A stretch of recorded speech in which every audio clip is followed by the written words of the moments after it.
Bismillahirrahmanirrahim. Assalamualaikum warahmatullahi wabarakatuh. Waalaikumsalam warahmatullahi wabarakatuh. Alhamdulillahi thumma alhamdulillah.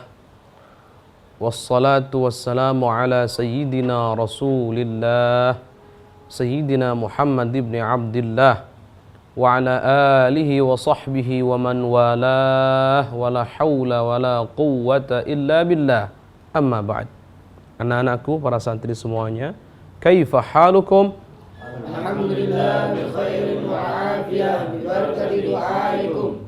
Madza darsun al-an? Darasna al-an as-sirah an-nabawiyyah. As-sirah An-nabawiyyah. An-nabawiyah. Baik, pelajaran kita pada kesempatan kali ini adalah As-sirah An-nabawiyah.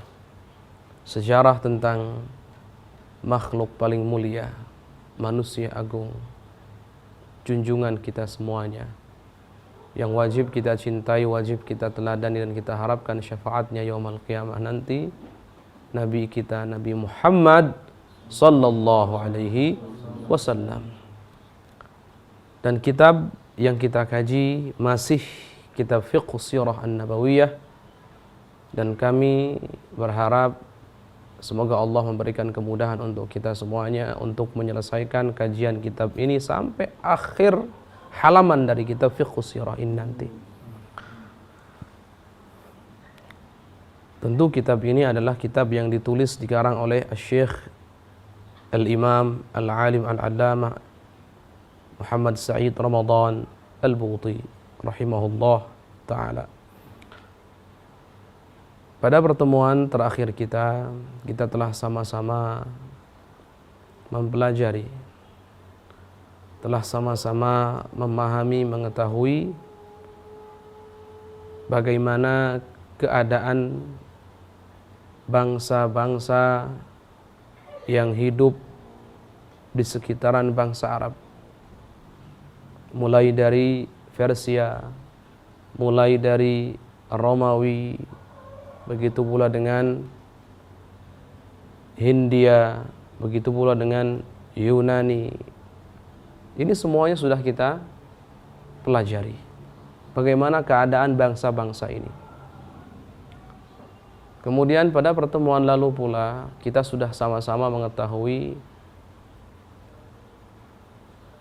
persamaan penyebab daripada kehancuran akhlak, kehancuran beragama, kehancuran ekonomi, kehancuran keadilan dan seterusnya yang dialami oleh bangsa-bangsa yang disebutkan tadi. Penyebabnya adalah karena adanya hadarah dan madaniyah atau tamaddun yang tidak diiringi oleh pemikiran atau ide atau gagasan yang benar, yang mana ide, gagasan yang benar, pemikiran yang tepat, ide-ide yang brilian, yang bisa mencakup kemaslahatan umat atau bangsa, itu sangat sedikit kemungkinannya datang selain daripada wahyu Tuhan, wahyu Allah Subhanahu wa ta'ala. Ini sudah kita bahas. Pada pertemuan lalu, intinya kalau kita ditanya kenapa Persia hancur dalam berbagai bidang, kenapa Romawi juga hancur dalam berbagai sisi, kenapa Yunani juga hancur dalam berbagai sisi, dalam berbagai bidang, dalam berbagai sektor, begitu pula dengan Hindu, India, kenapa bisa hancur, bisa rusak, terjadi kezaliman yang luar biasa, dan seterusnya, penyimpangan akhlak yang luar biasa. Maka jawabannya, karena kemajuan yang mereka alami di berbagai sisi, di berbagai sektor, tidak diiringi oleh contoh yang ideal, potret ideal yang mengarahkan kemajuan tersebut, membawa kemajuan tersebut menuju arah kebahagiaan. Kita masih ingat bahwasanya pada pertemuan lalu kita sudah membahas yang namanya al-hadarah dan madaniyah, tamaddun itu hanya sekedar wasilah dan sebab. Jadi kemajuan dalam berbagai sisi atau sektor ini hanya sebab. Ekonomi yang maju, kebudayaan yang maju, peradaban yang maju, ilmu pengetahuan yang maju, dan seterusnya dan seterusnya. Ini semuanya adalah wasilah. Namanya hadarah itu adalah wasilah. Artinya, jika seandainya tidak digunakan dengan benar, tidak diarahkan dengan benar, maka bukan kebahagiaan yang akan didapatkan, justru malah kehancuran yang akan didapatkan. Dan ini persis terjadi pada Persia, Romawi, Yunani, dan Hindia. Ini persis terjadi pada bangsa-bangsa yang kebetulan saat itu sebelum Islam masuk ada di wilayah atau di sekitaran Arab, Jazirah Arab. Diperhatikan. Adapun bangsa Arab sendiri seperti apa keadaannya? Pada pertemuan lalu pula kita sudah membahas bahwasanya bangsa Arab jauh daripada kemajuan. Jauh daripada apa yang disebut dengan hadarah. Kemajuan kebudayaan yang pesat, ilmu pengetahuan yang pesat, ekonomi yang pesat, kemudian juga kekuatan militer yang hebat. Tidak ada, bangsa Arab tidak ada. Terbelakang sekali bangsa Arab. Sehingga tidak terjadi kerancuan, kekacauan, kerusakan di bangsa Arab seperti yang terjadi di bangsa-bangsa yang ada di sekitaran Arab. Persia, Romawi, Yunani, dan Hindia. Ini gambarannya. Ini gambarannya. Baik, maka kita akan lanjutkan tentunya masih tentang bangsa Arab, keadaannya seperti apa, dari sisi watak dan tabiat mereka itu seperti apa bangsa Arab. Kita baca, perhatikan oleh kalian semuanya. Qala al-musannifu al-imam al-syahid al-Buti rahimahullah ta'ala nafa'ana Allah bihi wa bi'ulumihi wa amaddana bi asrarihi wa aada alaina barakatihi amin ila an qal kanat taba'i'uhum ashbaha ma takunu bil maddah bain al-qawsain al-kham allati lam tansahir ba'du fi ayyi butaqatin muhawwilatin فكانت تتراءى فيها الفطرة الإنسانية السليمة والنزعة القوية إلى الاتجاهات الإنسانية الحميدة.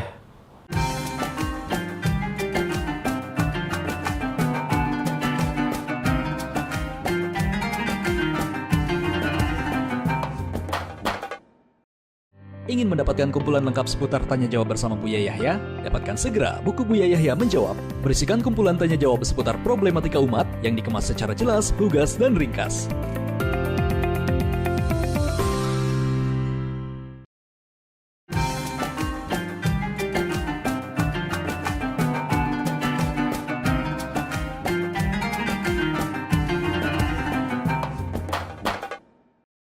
كالوفاء والنجدة والكرم والإباء والعفة إلا أنه كانت تعوزهم المعرفة التي تكشف لهم الطريق إلى كل ذلك إذ كانوا يعيشون في ظلمة من الجهالة البسيطة والحالة الفطرية الأولى فكان يغلب عليهم بسبب ذلك أن يضلوا الطريق إلى تلك القيم الإنسانية فيقتل الأولاد بدافع الشرف والعفة ويترف الأموال الضرورية بدافع الكرام ويثير فيما بينهم المعارك بدافع الإباء والنجدة. Baik. Sekarang gambaran lengkap bangsa Arab. Tadi sudah disebutkan bahwasanya gambaran secara global bangsa Arab itu jauh pokoknya tertinggal, terbelakang di belakang bangsa-bangsa yang lainnya. Oleh karena itu tidak terjadi kezaliman-kezaliman, kerusakan, kerancuan, kekacauan seperti yang terjadi di bangsa-bangsa yang lain. Dan kita ingat kaidahnya, yang namanya kemajuan di berbagai sektor, berbagai sisi, kalau tidak betul-betul diarahkan ke arah yang benar, maka yang terjadi adalah kerusakan. Itu kaidah. Itu kaidah. Bangsa Arab karena tidak ada semua itu, maka tidak terjadi kerusakan. Kita lihat. Baik. Sekarang gambaran lebih lengkap lagi untuk mereka. Beliau mengatakan ada tabiat mereka itu bisa diserupakan atau menyerupai dengan madah. Madah itu jadi bahan kasar. Jadi bahan kasar atau bahan yang belum diapa-apakan. Nah, apa namanya itu? Bahan dasar, bahan kasar. Al-kham allati lam tansahir ba'du fi ay butaqatin muhawwilah. Lam tansahir di sini artinya melepuh, melebur, melunak. Butaqah, kalian catat, butaqah itu satu tempat yang biasa digunakan untuk melebur semacam emas dan perak. Jadi emas dan perak kalau mau dicetak tentu harus dilebur terlebih dahulu. Harus dicairkan, dilunakkan terlebih dahulu. Tempat untuk melebur itu namanya butaqah. Jadi kalau bangsa Arab itu belum ada cetakannya itu belum ada. Seperti pokoknya bahan dasar saja, masih seperti itu. Gambaran gitu. Beda dengan Persia, Romawi, Yunani, India. Ini sudah tercetak-cetak ini. Bentuknya sudah jelas. Kalau bangsa Arab, watak mereka itu diserupakan dengan bahan dasar. Jadi tabiat mereka ini masih murni, masih asli. Masih murni, masih asli. Baik.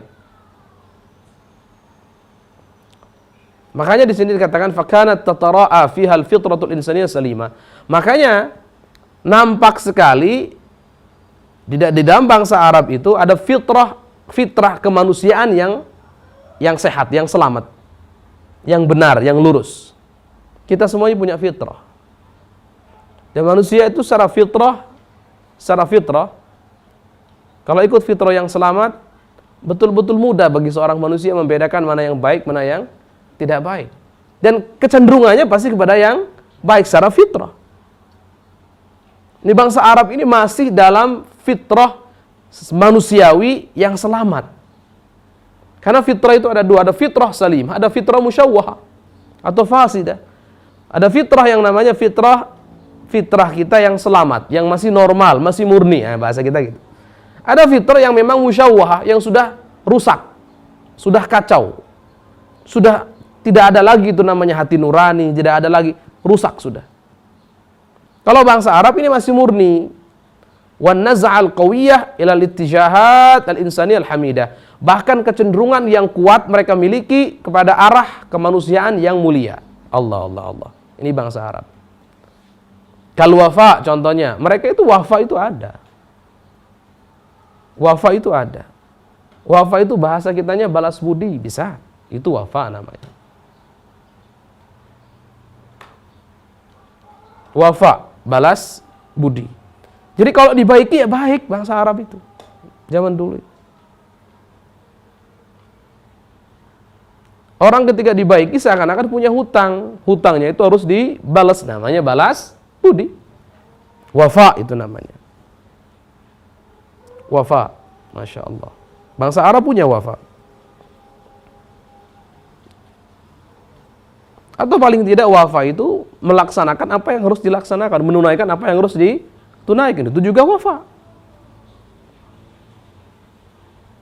Wa najdah. Najdah ini memberikan pertolongan, menolong, masya Allah. Wal karam, karam ini dermawan. Wal iba, iba ini sebetulnya bisa diartikan keengganan. Wal iffah, iffah ini menjaga kehormatan, itu iffah. Iba ini keengganan untuk hina, keengganan untuk tidak terhormat, keengganan untuk tidak mulia, itu namanya iba di sini. Baik. Ini bangsa Arab. Jadi tabiat mereka ini masih betul-betul murni jika dibandingkan dengan tabiat bangsa-bangsa yang ada di sekeliling bangsa Arab.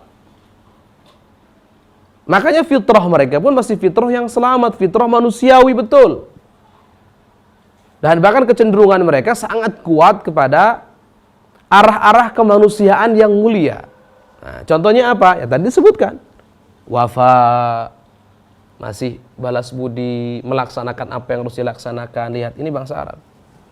Menunaikan apa yang harus ditunaikan. Ini wafa namanya. Najdah dalam hal memberikan pertolongan luar biasa. Karam, juga dermawan ada dalam bangsa Arab. Iba, keengganan untuk hina, keengganan untuk tidak mulia, keengganan untuk tidak terhormat, itu iba namanya. Iffah, menjaga kemuliaan. Jadi sifat-sifat ini selama masih ada dalam diri seseorang, maka berarti fitrahnya masih selamat. Jadi cirinya begitu. Cirinya seperti itu. Baik.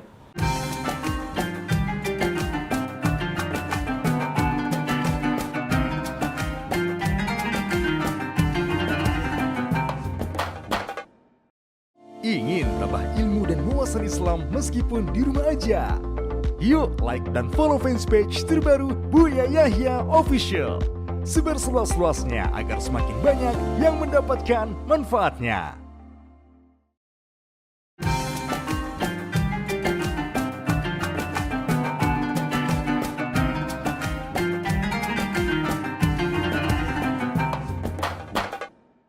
Kanat tu'izuhumul ma'rifah. Nah ini. Hanya saja keadaannya mereka itu butuh sekali kepada ilmu pengetahuan yang menyingkap untuk mereka jalan menuju wafa yang sesungguhnya, yang seharusnya, najdah yang seharusnya, karam yang seharusnya, iba yang seharusnya, iffah yang seharusnya. Bayangkan, idkanu, karena mereka ini ya'ishuna fi dhulmati minal jahalatil basita. Mereka ini hidup dalam keadaan dalam kegelapan, hidup dalam kegelapan kebodohan. Tapi kebodohannya basita. Basita itu yang simple. Basita itu yang sederhana, itu basit. Simple, sederhana, biasa, itu basita. Wal halal fitriyal ula, dan dalam keadaan fitrah yang pertama, artinya fitrah yang pertama itu yang masih normal, belum rusak dan belum kacau fitrahnya. Baik, masih selamat fitrahnya. Fakana yaghlibu alaihim bisababi dzalik an yadilu at-tariqa ila tilka al-qiyam al-insaniyah. Nah, maka mereka, karena memang mereka dalam keadaan dalam kegelapan kebodohan yang sederhana dan mereka masih punya fitrah yang normal, maka mereka tersesat jalan menuju nilai-nilai kemanusiaan yang tadi disebutkan, al-wafa wan najda wal karam wal ibu wal iffah tadi. Maka caranya salah, fayaqtulul aulad, mereka membunuh anak-anak mereka. Alasannya apa coba? Apa yang faktor pendorong mereka untuk membunuh anak-anak mereka? Membunuh anak mereka, mengubur hidup-hidup putri mereka. Apa? Bidafi syaraf wal iffah. Karena mereka memandang bahasanya dengan mengubur anak perempuan mereka, maka mereka menjadi mulia dan menjadi terhormat. Harga dirinya jadi terjaga. Karena akidah mereka dulu, keyakinan mereka dulu, mereka ini memandang bahwasanya jika istri tercintanya melahirkan anak perempuan itu sama dengan aib. Jadi anak perempuan itu aib. Anak perempuan adalah aib. Cacat, aib. Itu anak perempuan bagi mereka. Sehingga bagaimana caranya agar aib itu tidak menempel dalam diri mereka, diri keluarga mereka, harus dihilangkan dong aibnya. Dan dikuburlah anak perempuan mereka baik waktu masih bayi, dalam keadaan masih kecil sudah dikubur sama mereka, hidup-hidup. Ya Latif, bayangkan. Jadi sebetulnya keinginan mereka adalah mulia. Di dalam fitrah mereka ini masih sangat pengennya mulia, cuman caranya salah itu. Kenapa kok caranya salah? Ya karena mereka memang dalam kegelapan kebodohan tadi itu. Pengen mulia, caranya salah. Pengen terhormat, caranya salah. tidak pengen tercela dan terhina, tidak pengen aib menempel pada diri mereka. Caranya salah dalam menghilangkan aib. Oh, lihat, ini bangsa Arab dulu. Wa yutriful amwal ad-daruriyah bidafi'il karam. Dan kadang mereka ini menghabiskan harta yang kadang mereka butuhkan sendiri dengan cara yang gak karu-karuan. Alasannya apa? Alasannya, alasannya agar mereka ini dibilang apa? Dibilang dermawan. Jadi kedermawanan yang salah. Dermawan itu ada ukurannya. Tapi mereka pokoknya menghabiskan, mengonsumsi semuanya harta-harta yang sifatnya mereka butuhkan, yang penting pun semuanya dihabiskan.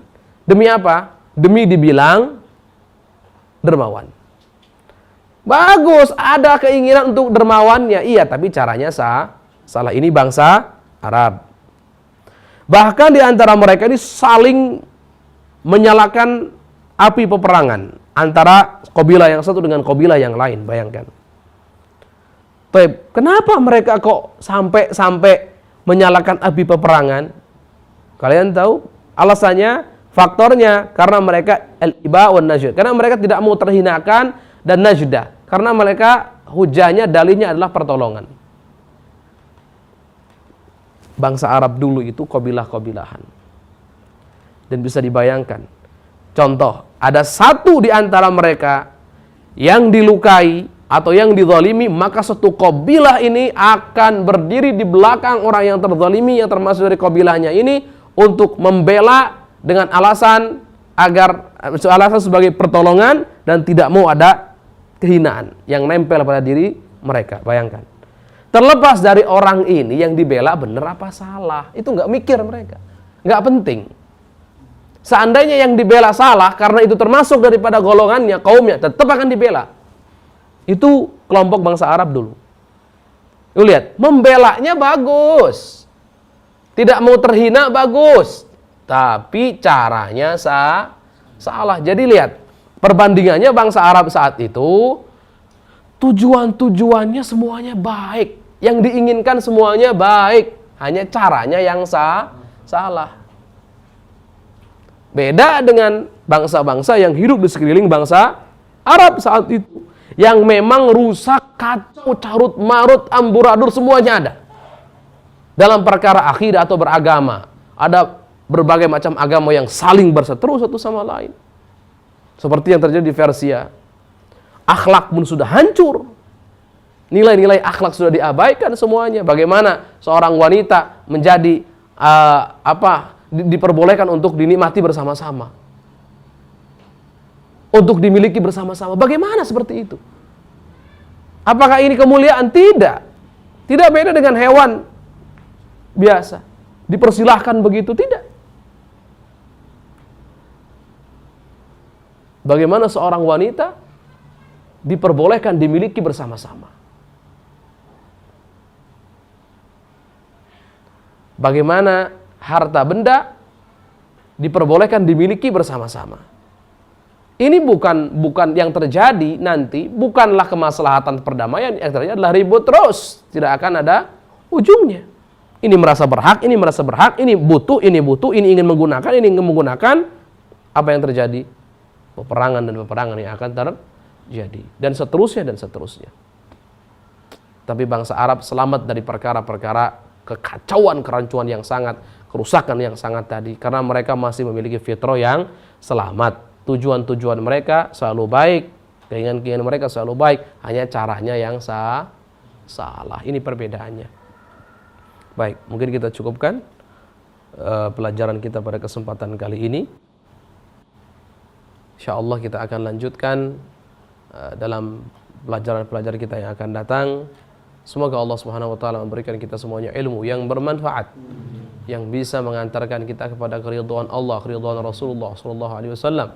Ala hadhihi niyyah wa ala kulli niyatin salihah. Al-Fatihah.